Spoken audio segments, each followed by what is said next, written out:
పితా పుత్ర పవిత్రాత్మ నామమున ఆమెన్. క్రీస్తునాథుని యందు మిక్కిలి ప్రియ సహోదరి సహోదరులారా, పెంతెకోస్తు మహోత్సవ పవిత్రాత్మ మహోత్సవ వాక్య పరిచర్యకి మిమ్మందరినీ ప్రేమతో ఆహ్వానిస్తున్నాను. అపోస్తుల కార్యాలు 2వ అధ్యాయము 1 నుండి 4 వరకు పవిత్ర వచనములు. పెంతెకోస్తు పండుగ దినము వచ్చినప్పుడు వారందరూ ఒక చోట కూడి ఉండిరి. అప్పుడు వేగముగా వీచు బలమైన గాలి వంటి ఒక ధ్వని ఆకాశము నుండి అకస్మాత్తుగా వారు కూర్చుండి ఉండిన ఇల్లంతయు నిండెను. అప్పుడు అగ్నిజ్వాలలు నాలుకల వలె వ్యాపించి అక్కడ ఉన్న ఒక్కొక్కరి వైపు నిలిచి ఉండుట వారికి కనబడెను. వారందరూ పవిత్రాత్మచే నింపబడిరి. అప్పుడు పవిత్రాత్మ వారికి శక్తిని అనుగ్రహించిన కొలది వారు అన్య భాషలలో మాటలాడసాగిరి.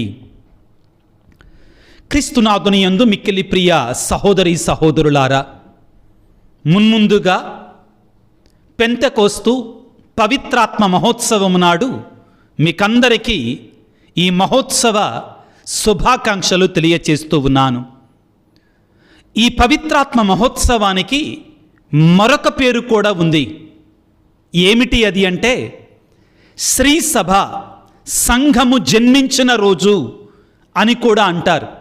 కారణం, పరిశుద్ధాత్మ సర్వేశ్వరుడు ఆది అపోస్తుల మీదకి వేంచేసి వచ్చి అప్పటి వరకు పిరికివారిగా ఉన్నటువంటి వారిని శక్తి సంపన్నులుగా చేసి వారు పలుచోట్లకు వెళ్ళి ధైర్యంగా క్రీస్తుకు సాక్షులుగా వాక్యాన్ని బోధించేటువంటి శక్తిని వారికి ప్రసాదించి శ్రీసభ స్థాపనకు పరిశుద్ధాత్మ సర్వేశ్వరుడు పునాదులు వేసిన రోజు కాబట్టి ఈ రోజుని శ్రీసభ పుట్టినరోజు పండగ అని కూడా అంటారు. ప్రారంభంలో మీతో ఒక మాట చెప్పాను. పెంతెకోస్తు పండుగ మహోత్సవం అన్నాను. పెంతెకోస్తే వివిధ రకాలుగా పలుకుతారు. పెంతెకోస్తే అంటే గ్రీకు భాషలో అర్థం ఏమిటి అంటే 50వ రోజు అని అర్థము. 50వ రోజు అని అర్థము. ఈ పండగని యూదులు ప్రియులారా వారాల పండగగా, లేకపోతే కోతల పండగగా, పంటల పండగగా కొనియాడతారు. ఏ 50వ రోజు అంటే పాస్కా పండగ అయిన తర్వాత 50 రోజులకి జరుపుకునే పండగని యూదులు పెంతెకోస్తు పండగ అంటారు. ఈ పేరు యూదుల పండగ నుంచి వచ్చినటువంటి పేరు. యూదులందరూ కూడా వారి యొక్క పెద్ద పండగలకి, పాస్కా పండగకి, ఇదిగో ఈ పండగకి, వారాల పండగకి, పంటల పండగకి, గుడారాల పండగకి, ఈ పండగలకి వారు యెరూషలేము దేవాలయానికి వస్తారు. ఆ సమయంలో పరిశుద్ధాత్మ సర్వేశ్వరుడు క్రీస్తు ప్రభువు దేవుడు వాగ్దానం చేసినట్లుగా ఆ ఆది అపోస్తుల మీదకి వేంచేసి రావటం జరిగింది. ప్రభునందు ప్రియులకు దేవుని బిడ్డలారా, ఈ పండగ మనకి ఏమి నేర్పిస్తుంది అంటే పరిశుద్ధాత్మ సర్వేశ్వరుడు పిరికి వారైన భయముతో నిండి ఉన్నటువంటి అపోస్తుల మీదకి వేంచేసి రావటం ద్వారా వారిని శక్తివంతమైనటువంటి సాక్షులుగా మార్చగలిగారు. పరిశుద్ధాత్మ దేవుడు మన జీవితాలలో ఏమి చేస్తారు అనేదానికి అపోస్తులు ఏమి చేశారు అన్నటువంటిది ఒక గొప్ప ఆదర్శము, ఒక గొప్ప నిదర్శనముగా మనం స్వీకరించాలి. ప్రియులారా, దేవుడు అనాది కాలము నుండి కూడా నేను నా ఆత్మని నిర్ణయిత సమయములో, నేను ఎంచుకున్న సమయములో నా బిడ్డలందరి మీద కుమ్మరిస్తాను అని పలికారు. మనం గమనించాల్సింది ఏమిటి అంటే పిత, పుత్ర, పవిత్రాత్మ ఈ త్రియేక సర్వేశ్వరుడు ఆది నుండి ఉన్నటువంటి వారే. నూతనంగా కొత్తగా కనబడినటువంటి వారు కాదు. దయచేసి అర్థం చేసుకోండి ప్రియులారా. క్రీస్తు ప్రభువు ఆది నుండి ఉన్నటువంటి వారే. సృష్టి ఆయన ద్వారా జరిగింది. పరిశుద్ధాత్మ సర్వేశ్వరుడు కూడా ఆది నుండి ఉన్నటువంటి వారే. ఈ విషయాన్ని మనం ముందుగా స్పష్టంగా తెలుసుకోవాలి. అనాది కాలం నుండి ఉన్నటువంటి వారే. మనం ఆదికాండం 1వ అధ్యాయం 1 నుంచి 4 వచనాలు మనం చదువుకుంటే, ఆత్మ నీటిపై ఓలలాడుచుండెను రాయబడి ఉంది. పరిశుద్ధాత్మ దేవుడు సృష్టి శక్తి. క్రీస్తు ద్వారా సమస్తము సృష్టించబడినప్పటికీ, దేవుని యొక్క వాక్కు ద్వారా సృష్టించబడినప్పటికీ, గుర్తుపెట్టుకోండి, ఈ సృజించేటువంటి శక్తి పరిశుద్ధాత్మ దేవుడే. ప్రియులారా, ఇదే దేవుడు పాత నిబంధన గ్రంథములో అక్కడక్కడ తన యొక్క భక్తులకి, ప్రవక్తలకి, యాజకులకి, రాజులకి పరిశుద్ధాత్మని అనుగ్రహించటాన్ని మనం చూస్తాం. మోషే ప్రవక్త, అహరోను ప్రవక్తలు. దావీదు రాజు పరిశుద్ధాత్మ చేత అభిషేకాన్ని పొందుకున్నాడు. మోషే 72 పెద్దలను ఎన్నుకొని తనకు దేవుడు వసగినట్టు ఆత్మని ఆ 72 పెద్దలకు కూడా ప్రసాదించాడు. ఈ రీతిగా ప్రియులకు దేవుని బిడ్డలారా, మనకు పలుచోట్ల పరిశుద్ధాత్మ దేవుడు కొంతమంది ఎన్నుకొనబడినటువంటి వారి మీద మాత్రమే పరిశుద్ధాత్మ దిగిరావటాన్ని మనం చూస్తాం. అయితే దేవుడు ప్రియులారా, ప్రారంభంలోని ఈ విషయాన్ని మీరు బలంగా తెలుసుకోవాలి, స్పష్టంగా ఎరిగి ఉండాలి. ఏమిటి అంటే, దేవుడు అప్పుడప్పుడు అక్కడక్కడ ఎన్నుకొనబడినటువంటి వారికి పరిశుద్ధాత్మని ఇస్తూనే, మరోవైపు నుండి దేవుడు ఏమన్నాడంటే, నేను నిర్ణయించుకున్న రోజులలో, నేను నిర్ణయించిన సమయంలో ఒకళ్ళ మీద, ఇద్దరి మీద కాదు, అందరి మీద నా పరిశుద్ధాత్మను కుమ్మరిస్తాను. మీ బిడ్డలు, యవ్వన ప్రాయంలో ఉన్నటువంటి వారు, చంటి పిల్లలు, ముదుసలులు అందరూ కూడా ఆత్మచేత నింపబడతారు. ఇది దేవుని యొక్క వాగ్దానం. ఆ దేవుడు నిర్ణయించుకున్న కాలములో పరిశుద్ధాత్మ ఎవరి సొత్తు కాదు, కొంతమందికే పరిమితము కాదు. పరిశుద్ధాత్మ దేవుడు కొందరివాడిగా ఉండటానికి బదులుగా అందరివాడిగా ఉండబోతున్నాడు. దేవుడు వాగ్దానము చేసినట్టు పరిశుద్ధాత్మ. ఉదాహరణకి కొన్ని వాక్యాలు మాత్రమే చదువుకోవటానికి ప్రయత్నం చేద్దాం. యోవేలు గ్రంథము 2వ అధ్యాయము 28వ వచనము ఈ విధంగా సెలవిస్తుంది. అటు పిమ్మట నేను నా ఆత్మను అందరిపై, ఎల్లరిపై కుమ్మరిత్తును. మీ పుత్రులు పుత్రికలు నా సందేశములు చెప్పుదురు. మీ ముదుసలులు కలలు కందురు, యువకులు దర్శనములు గాంతురు.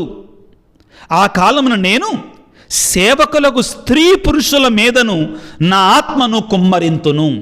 చాలా స్పష్టముగా, చాలా వివరంగా యోవేలు గ్రంథము 2వ అధ్యాయం 28, 29 వచనాల ద్వారా దేవుడు మనకి వాగ్దానం చేసి ఉన్నాడు. ఈ పరిశుద్ధాత్మని నేను కొంతమంది మీద కాదు, అందరి మీద, ఎల్లరి మీద నేను కుమ్మరిస్తాను. ఇది దేవుని యొక్క వాగ్దానం. ప్రియులకు దేవుని బిడ్డలారా, దేవుని యొక్క ప్రణాళిక. కానీ ఆ సమయం రావాలి. ఆ దేవుడు ఎన్నుకున్నటువంటి ఆ సమయం రావాలి. ఎందుకు దేవుడు ఈ మాటలు చెప్పారు? ఏమని అంటే, అటు పిమ్మట. ఎటు పిమ్మట? అటు పిమ్మట అంటే, నా కుమారుడైన క్రీస్తు ఈ లోకానికి వచ్చి, ఆ క్రీస్తు ప్రభు శ్రమించి మరణం పొంది 3వ నాడు లేచి పునరుత్థానమై మోక్షారోహణమైన తర్వాత అటు పిమ్మట నా ఆత్మని ఎల్లరి మీద కుమ్మరిస్తాను. ఇది దేవుని యొక్క వాగ్దానం. ప్రియులారా, ఎందుకు దేవుడు ఇక్కడ అందరి మీద కుమ్మరిస్తానని ప్రత్యేకంగా చెప్తున్నాడు? కారణం ఏమిటి అంటే, పాత నిబంధనలో ఈ పరిశుద్ధాత్మ దేవుని అందరి మీద కుమ్మరించలా. చెప్పాను కదా, ఎన్నిక చేయబడిన ప్రవక్తల మీద, దీర్ఘదర్శుల మీద, లేకపోతే రాజుల మీద, యాజకుల మీద మాత్రమే కుమ్మరించాడు. కానీ ప్రియులారా, రానున్న కాలములో దేవుడు నిర్ణయించుకున్న సమయంలో ఎల్లరిపైన, యువతీ యువకులమైన, పుత్రీ పుత్రికల మీద, ముదుసల మీద, యువకులపైన, స్త్రీ పురుషులందరిపైన కూడా నేను కుమ్మరిస్తానని పలుకుతున్నాడు. ఇదే మాటని మనకి యెహెజ్కేలు గ్రంథములో ప్రియులారా మరొకసారి దేవుడు పునరుద్ఘాటిస్తారు. యెహెజ్కేలు గ్రంథము 36వ అధ్యాయము 26వ వచనం. ప్రియులారా, యెహెజ్కేలు గ్రంథం 36వ అధ్యాయము 26వ వచనము. నూతన హృదయమును దయచేయుదును, మీకు నేను నూతన హృదయమును దయచేయుదును, నూతన ఆత్మను మీలో ఉంచదను, మీ నుండి రాతి గుండెను తొలగించి మాంసపు గుండెతో దయచేయుదును. నా ఆత్మను మీలో ఉంచి మీరు చట్టములను అనుసరించినట్లుగా నా విధులను పాటించినట్లుగా చేయుదును. నా ఆత్మను మీ అందరిలో ఉంచి నా విధులను నా చట్టములను పాటించువారిలాగా చేస్తానని వాగ్దానం చేస్తున్నాడు. యెహెజ్కేలు గ్రంథములో దేవుడు వాగ్దానము చేశాడు, దేవుడు సంకల్పించాడు, దేవుడు ప్రవచించాడు. ఇక ప్రియులకు దేవుని బిడ్డలారా, మనము క్రీస్తు ప్రభు జీవితంలోనికి వెళ్ళినప్పుడు ఈ విషయం మనకి ఇంకా తెల్లమవుతుంది, ఇంకా స్పష్టంగా చెప్పబోతున్నారు ప్రభువు మనకే. ఏమని చెప్తున్నారు ప్రియులకు దేవుని బిడ్డలారా? ఇదిగో యోహాను సువార్త 14వ అధ్యాయము 18వ వచనములో, నేను మిమ్ము అనాథలుగా విడిచిపెట్టను, మీ యొద్దకు నేను మరలా వత్తును అని పలుకుతున్నారు. నేను మిమ్మల్ని అనాథలుగా విడిచిపెట్టను, నీ యొద్దకు నేను ఆత్మరూపములో రాబోతున్నాను. అదే 14వ అధ్యాయం యోహాను సువార్త 15వ వచనములో, మీరు నన్ను ప్రేమించినచో నా మాటలు పాటింతురు, నా ఆజ్ఞలు పాటింతురు, నేను తండ్రిని ప్రార్థింతును, మీతో ఎల్లప్పుడూ ఉండుట కొరకు మరొక ఆదరణకర్తను ఆయన మీకు అనుగ్రహించును. క్రీస్తు ప్రభు చాలా స్పష్టంగా మరలా నేను మీకు ఆదరణకర్తను ఇస్తాను, ఆదరణకర్తను పంపిస్తాను, ఆదరణకర్త మీతో ఉంటారు, మేము బలపరుస్తారు, మీకు తోడుగా ఉంటారు అని క్రీస్తు ప్రభు పదే చెప్తున్నారు. యోహాను సువార్త 14వ అధ్యాయం 17వ వచనములో, ఆయన సత్యస్వరూపియగు ఆత్మ లోకం ఆయనను ఎరుగదు కనుక ఆయనను పొందజాలదు, మీరు నన్ను ఎరుగుదురు కనుక ఆయన మీతో వసించును, మీలో వసించును. చాలా సందర్భాలలో ప్రియులకు దేవుని బిడ్డలారా, యేసు ప్రభువు నా ఆత్మను మీకు అనుగ్రహిస్తాను అని పలుకుతున్నారు. ముఖ్యంగా యోహాను సువార్త 16వ అధ్యాయము 7వ వచనముల ప్రియులారా, నేను వెళ్ళుట మీకు శ్రేయస్కరమని మీతో నిజముగా చెప్పుచున్నాను. ఎలయనగా నేను వెళ్ళనిచ్చో ఓదార్చువాడైన పరిశుద్ధాత్మ మీ యొద్దకు రాడు, నేను వెళ్ళినచ్చో ఆయనను మీ యొద్దకు పంపెదను. క్రీస్తు ప్రభువు తనకి జీవితంలో ఇంకా స్పష్టముగా ఇంకా ఎక్కువగా తన ఆత్మని మనకిస్తానని తేటతెల్లము చేస్తున్నారు. క్రీస్తు ప్రభువు పరలోకానికి వెళుతూ కూడా ప్రియులారా, అపోస్తల కార్యాలు 1వ అధ్యాయములో మనం గడిచినటువంటి ఆదివారం మోక్షారోహణ మహోత్సవం నాడు చదువుకున్న వాక్యములో ఇంకా బలంగా ఇంకా దృఢంగా వాగ్దానము చేస్తున్నాడు. అపోస్తల కార్యాలు 1వ అధ్యాయము 4వ వచనము నుండి, ఆయన వారితో ఉన్నప్పుడు వారికి ఇట్లా ఆజ్ఞాపించను, మీరు యెరూషలేమును విడిచి వెళ్ళక నేను మీకు తెలియపరచినట్టి నా తండ్రి చేసిన వాగ్దానము కొరకై వేచి ఉండు. ఎలయన యోహాను నీటితో బాప్తిస్మం వసగను, కానీ కొన్ని దినములలో మీరు పరిశుద్ధాత్మ చేత నింపబడతారు. ఇది క్రీస్తు ప్రభు చివరిసారిగా ఆయన మోక్షారోహణమవుతూ అపోస్తలులకు చెప్పినటువంటి మాట. మనందరము కూడా చాలా స్పష్టముగా ఉండాలి. ఈ పరిశుద్ధాత్మ దేవుడు ఆది నుండి ఉన్నటువంటి వాడే. ప్రియులారా, పాత నిబంధన గ్రంథములో దేవుడు కొంతమందికి మాత్రమే ప్రసాదించాడు ఈ పరిశుద్ధాత్మ శక్తిని. వారు మహత్తరమైన కార్యాలు చేశారు. మోషే ప్రియులారా ఎర్ర సముద్రాన్ని 2గా చీల్చాడు, బండ నుండి నీటిని ప్రసాదించాడు, దేవుని నుండి రాతి పలకల మీద దేవుని యొక్క ఆజ్ఞలు ప్రసాదించాడు. ప్రియ దేవుని బిడ్డలారా, సంసోను లాంటి వారు పరిశుద్ధాత్మను పొందుకున్నప్పుడు మహాశక్తి సంపన్నులుగా మారిపోయారు. దావీదు దేవుని యొక్క ఆత్మచేత నింపబడినప్పుడు పిల్లారా దేవునికి కీర్తనలు పాడాడు, గొలియాతు లాంటి వాళ్ళని చంపివేశాడు. ఇది పరిశుద్ధాత్మ చేసేటువంటి కార్యం. ఈనాడు ప్రియులారా, దేవుడు తరతరముల నుండి వాగ్దానం చేసినటువంటి, యేసయ్య వాగ్దానం చేసినటువంటి ఆ పరిశుద్ధాత్మ కుమ్మరింపును, ఆ పరిశుద్ధాత్మ అభిషేకాన్ని, ఆ పరిశుద్ధాత్మ ఆవరింపును అగ్నినాళికల రూపములో అపోస్తలుల మీదకి మేడపై గదిలో దిగిరావటాన్ని చూస్తున్నాం.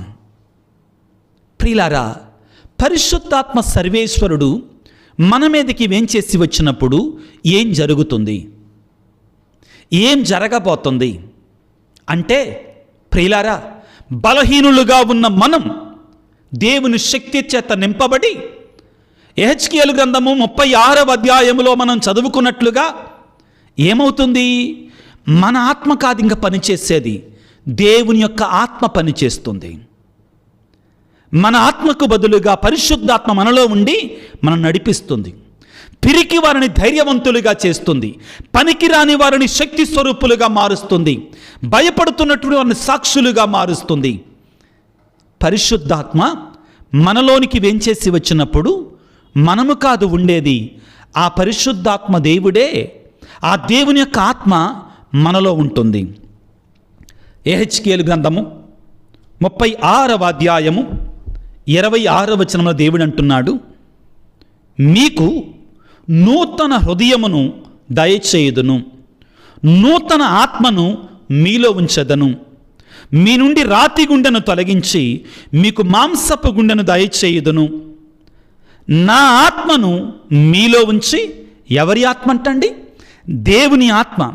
నా ఆత్మను మీలో ఉంచి నా చట్టములను అనుసరించినట్లుగా, నా విధులను పాటించినట్లుగా నేను చేస్తాను అంటున్నారు. పరిశుద్ధాత్మ మనలోనికి వచ్చినప్పుడు వేద సత్యాలు మనకి నేర్పిస్తారు, అనుగ్రహాలు మనకు ప్రసాదిస్తారు, ఆత్మ ఫలాలు మనకు అనుగ్రహిస్తారు. మనము సమూలంగా మారినటువంటి వారముగా మారిపోతాం ప్రియులారా.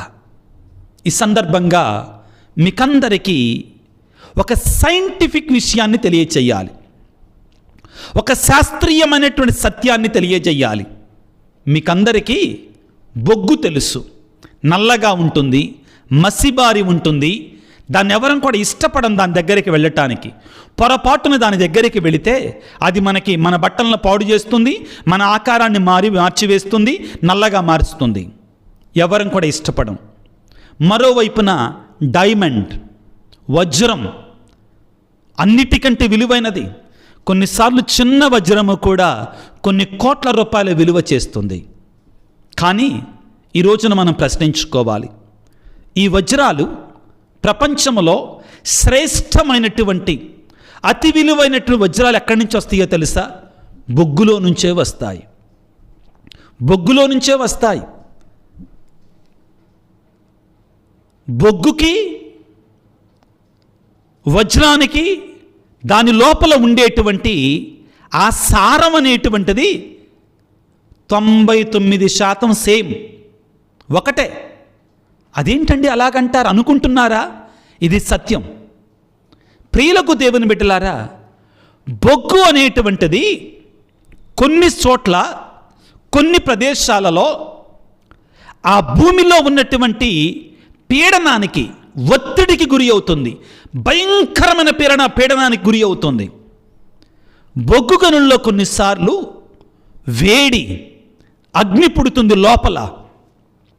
అగ్ని పుట్టి ఎక్కడైతే 1000 డిగ్రీల సెల్సియస్ కంటే కూడా ఎక్కువ ఆ ఉష్ణం పుడుతుందో, వేడి పుడుతుందో, ఆ వేడిలో నుండి, ఆ ఉష్ణములో నుండి బొగ్గు తనను తాను రూపాంతరం చెందుకొని, తనను తాను మార్చుకొని, నల్లగా మసిబారిపోయి ఉన్నటువంటి ఆ బొగ్గు ప్రియులారా ధగధగ మెరిసేటువంటి, ధగధగ మెరుస్తున్నటువంటి విలువైనటువంటి వజ్రంగా మారిపోతుంది, వజ్రంగా రూపాంతరం చెందుతుంది. మసిబారిపోయి ఉన్నటువంటి ఆ యొక్క బొగ్గు పీడనానికి, భయంకరమైన పీడనానికి గురి అయ్యి, అదేవిధంగా 1000 డిగ్రీల సెల్సియస్ కంటే కూడా ఎక్కువ ఉష్ణానికి, వేడికి, అగ్నికి అది రాపిడికి గురి అయ్యి తనను తాను రూపాంతరం చెందుతుంది, మారుతుంది. ప్రియులకు దేవుని బిడ్డలారా, పరిశుద్ధాత్మ మన మీదకి వచ్చినప్పుడు కూడా జరిగేది ఇదే. భయముతో పిరికివారిగా ఆయనెవరో నాకు తెలియదు అని చెట్టుకొకరు పుట్టకొకరుగా పారిపోయినటువంటి అపోస్తులు ప్రియులకు దేవుని బిడ్డలారా, ఈనాడు అపోస్తుల కార్యాలు 2వ అధ్యాయం 1వ వచనములో పెంతెకోస్తు పండగ దినము వచ్చినప్పుడు వారందరూ కూడా ఒక చోట కూడి ఉండరి. అప్పుడు వేగముగా వీచు బలమైనటువంటి గాలి వంటి ఒక ధ్వని ఆకాశము నుండి అకస్మాత్తుగా వారు కూర్చుండి ఉండిన ఇల్లంతయు నిండి ఉండెను. అగ్నినాళికల రూపంలో వారి మీదకి దిగి వచ్చింది. భయముతో నిండినటువంటి, భయకంపితులైనటువంటి వారిని పరిశుద్ధాత్మ ప్రియులారా ధైర్యవంతులుగా మార్చివేస్తుంది, శక్తిమంతులుగా మార్చివేస్తుంది, పిరికి వారిని ధైర్యముతో నింపుతుంది. ప్రియులకు దేవుని బిడ్డలారా, ఇదిగో అప్పటి వరకు భయముతో ఉన్నటువంటి వారు అపోస్తుల కార్యాలు 2వ అధ్యాయం 4వ వచనములో వారందరూ పవిత్రాత్మచ నింపబడిరి. అప్పుడు పవిత్రాత్మ వారికి శక్తిని అనుగ్రహించిన కొలది వారు అన్య భాషలలో మాట్లాడసాగిరి. మొదటిగా పిరికివారు, తలుపులు మూసుకున్నటువంటి వారు, తలుపులు వేసుకున్నటువంటి వారు తలుపులు బార్లాగా తెరిచి బయటికి వచ్చి దేవుని యొక్క సువార్తను బోధిస్తున్నారు. యోహాను సువార్త 20వ అధ్యాయము 19వ వచనము ఈనాటి సువిశేషం ప్రియులారా. అది ఆదివారము సాయం సమయము. యూదుల భయముచే శిష్యులు ఒకచోట తలుపులు మూసుకొని ఉండరి. యేసు వచ్చి వారి మధ్య నిలువబడి మీకు శాంతి కలుగునుగాక అని పలికారు. తలుపులు మూసుకొని ఉన్నారు. ఆ తర్వాత ప్రభు 22వ వచనంలో అట్లు పలికి ఆయన వారి మీద శ్వాసను ఊది పవిత్రాత్మను పొందుడు, పరిశుద్ధాత్మ అభిషేకాన్ని ఇస్తున్నాడు. ప్రియ దేవుని బిడ్డలారా, నీవు నేను పొందుకున్నటువంటి ఈ పరిశుద్ధాత్మ మనని శక్తిమంతులుగా మారుస్తుంది, ధైర్యవంతులుగా మారుస్తుంది, బల సంపన్నం చేస్తుంది, పిరికితనాన్ని పారద్రోలుతుంది, శక్తిహీనతను పారద్రోలుతుంది. దీనిని గురించే మనం ప్రియులారా పౌలు తిమోతికి రాసిన 2వ లేఖ 1వ అధ్యాయము 7వ వచనములో ఇంకా స్పష్టముగా పౌలు గారు తిమోతితోటి పలికినటువంటి మాటలుగా మనం చదువుకుంటాం. పిల్లలు ఏమంటాడు పౌలు గారు తిమోతితోటి పలుకుతున్నారు? తిమోతికి రాసిన 2వ లేఖ 1వ అధ్యాయం 6వ వచనము, నా హస్త నిక్షేపణము వలన, హస్తాభిషేకము వలన నీకు కలిగిన దేవుని పరిశుద్ధాత్మ వరమును సజీవముగా ఉంచుకొనుము అని నీకు జ్ఞాపకం చేయుచున్నాను. దేవుడు మనకు వసగిన ఆ పరిశుద్ధాత్మ మనల్ని పిరికి వారిని చేసే ఆత్మ కాదు. అంతేకాక ఆయన ఆత్మ మనను శక్తి, ప్రేమ, ఇంద్రియ నిగ్రహముతో నింపుతుంది. పరిశుద్ధాత్మ సర్వేశ్వరుడు ఏం చేస్తాడు?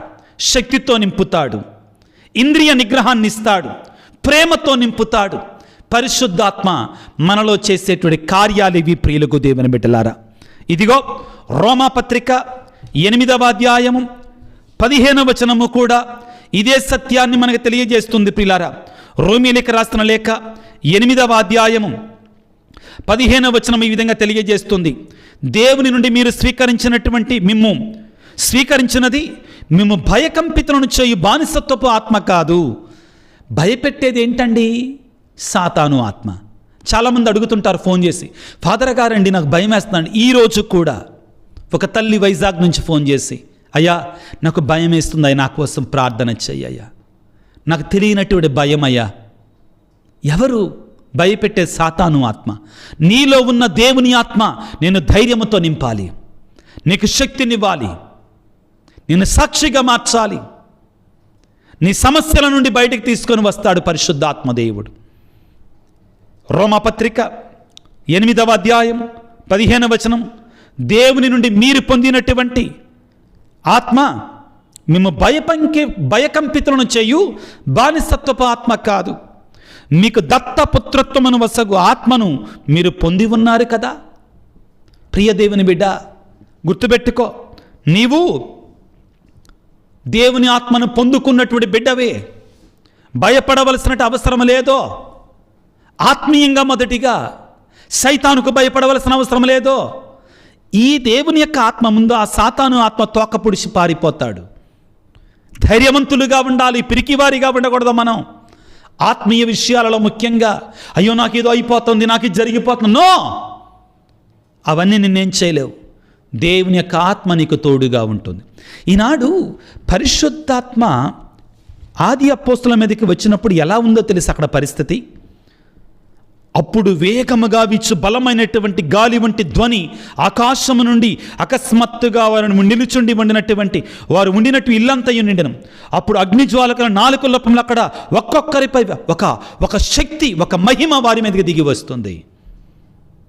బలహీనతని బలముగా మారుస్తాడు, పిరికితనాన్ని శక్తిగా మారుస్తాడు, మనలో ఉన్నటువంటి అలజడిని సమాధానముగా మారుస్తాడు.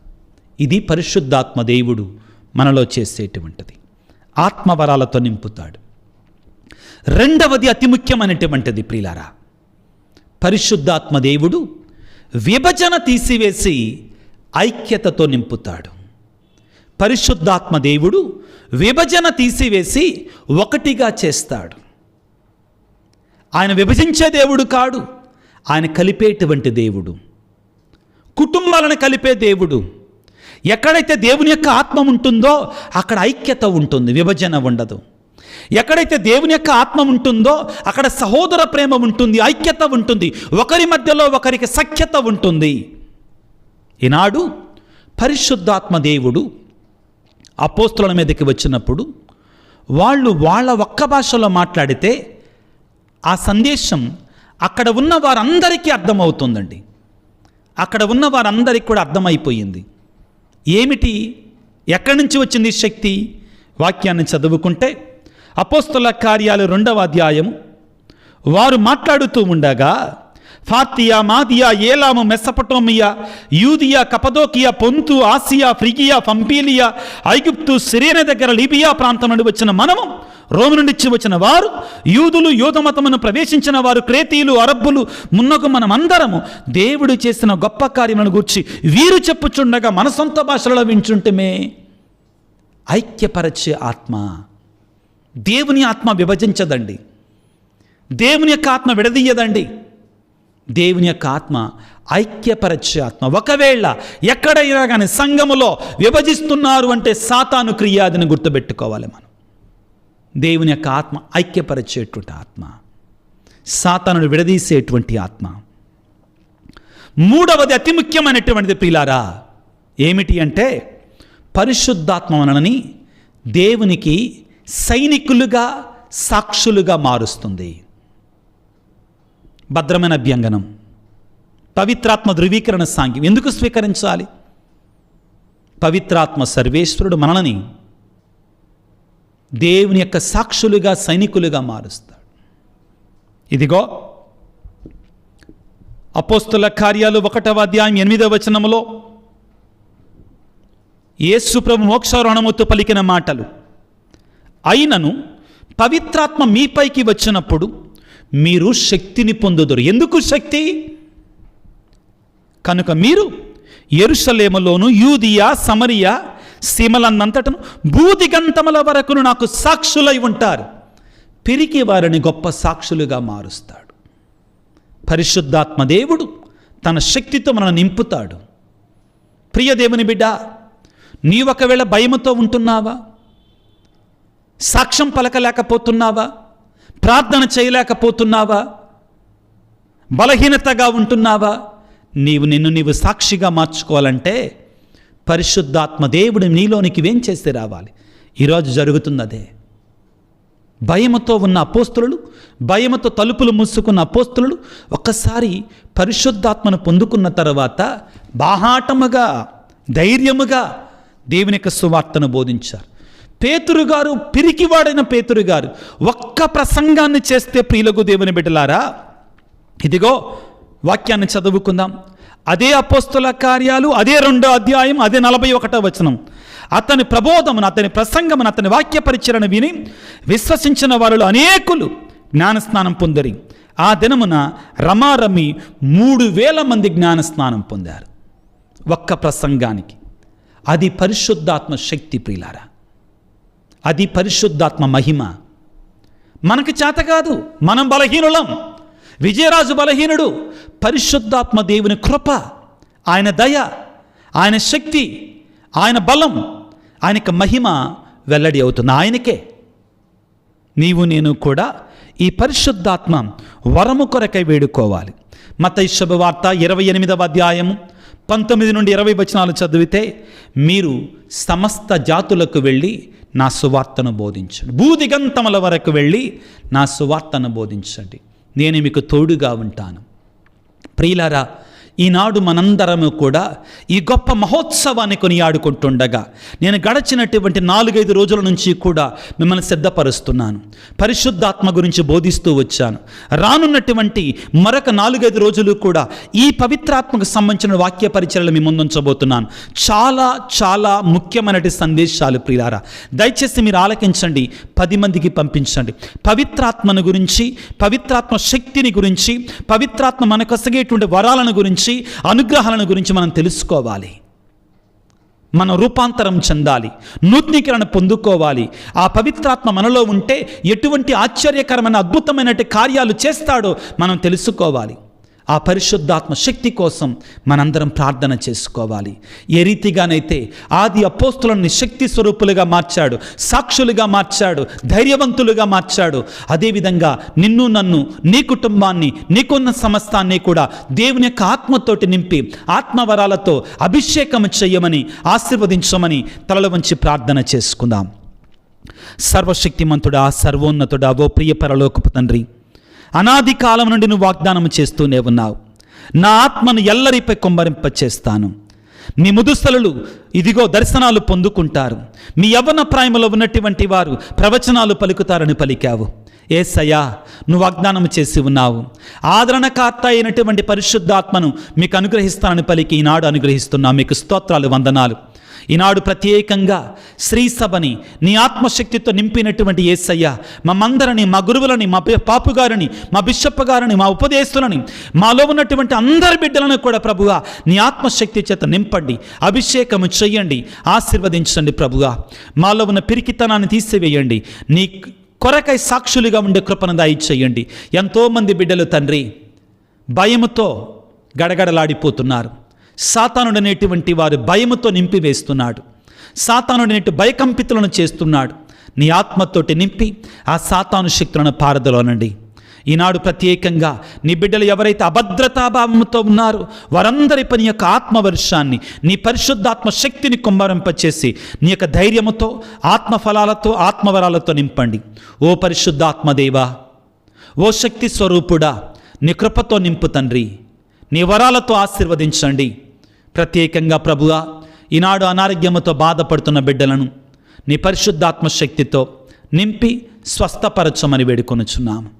దేవా, కుటుంబంలో శాంతి సమాధానం లేకుండా, సఖ్యత లేకుండా ఉన్నటువంటి వారికి నిజమైన పరిశుద్ధాత్మ శాంతిని, సమాధానాన్ని, సఖ్యతను ప్రసాదించండి. ఎంతోమంది బిడ్డలు అయ్యా మా కొరకు ప్రార్థన చేయ్యా. ఈ యొక్క వాక్య పరిచర్యలో పాల్గొంటూ, ఈ ప్రార్థనలో పాల్గొంటున్న ప్రతి బిడ్డ యొక్క ఉద్దేశాన్ని, తలంపును నీ సన్నిధిలో ఉంచుతున్నాను తండ్రి. దీవించండి, ఆశీర్వదించండి, నెరవేర్చండి, అభిషేకించండి, అనుగ్రహించండి, నీ వరాలతోటి నింపండి. ఓ దేవా, ఎంతోమంది బిడ్డలు వారి తలంపులు, కోరికలు సందేశాల రూపములో, మెసేజ్ల రూపములో ఈ యూట్యూబ్ కింద ఉంచుతున్నారు. వారందరిని ప్రత్యేకంగా దీవించండి, ఆశీర్వదించండి. ఈ పరిచర్య ఆగకుండా ముందు కొనసాగుట కొరకై ఎవరైతే బిడ్డలు సహాయం చేస్తున్నారో వారందరిని దీవించమని, ఆశీర్వదించమని, 30 60 నీ బిడ్డలపై నీ పరిశుద్ధాత్మ అభిషేకాన్ని, నీ పరిశుద్ధాత్మ వరాలని, నీ పరిశుద్ధాత్మ ఫలాలని, నీ పరిశుద్ధాత్మ అనుగ్రహాలని నింపమని, ఆశీర్వదించమని, దీవించమని మనాదురైన క్రీస్తు ద్వారా వేడుకొనుచున్నాము తండ్రి. ఆమెన్. ప్రభువు మీతో ఉందురుగాక, మీ ఆత్మతో ఉందురుగాక. సర్వశక్తిగల సర్వేశ్వరుడు పిత, పుత్ర, పవిత్రాత్మ మిమ్ము, మీ కుటుంబాలను పరిశుద్ధాత్మ శక్తితో నింపి కాచి కాపాడుదురుగాక. God bless you. దేవుడు మిమ్ము దీవించుగాక. ఆమెన్.